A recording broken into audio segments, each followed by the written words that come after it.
કાશી વિશ્વનાથનું મંદિર 500 ફૂટમાં હતું, 5 લાખ સ્ક્વેર ફૂટમાં કરવાનું કામ વિક્રમાદિત્ય અને રાજા રણજીતસિંહ પછી કોઈએ કર્યું હોય તો એ માનનીય નરેન્દ્રભાઈએ કર્યું છે.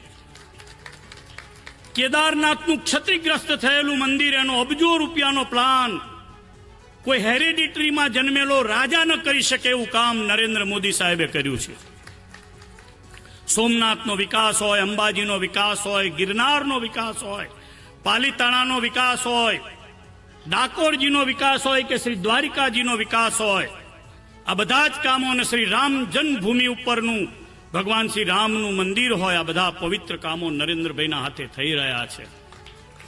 આવનારી શતાબ્દી એ હિન્દુઓની શતાબ્દી છે, એટલે યાદ રાખી અને જેટલા હિન્દુ હોય એને મારી અપીલ છે કે ભારતીય જનતા પાર્ટીને આંખ મીચીને મત આપવો. નાના મોટા સ્વાર્થ ભૂલવા, મને મળ્યું ન મળ્યું એ ભૂલવું, રસ્તો બન્યો ન મળ્યો, લાઈટ ગઈ આવી, એમાં ન પડવું તો એકમાત્ર હિન્દુત્વના માર્ગે પડવું. આવી ખાસ તમને અપીલ કરું છું.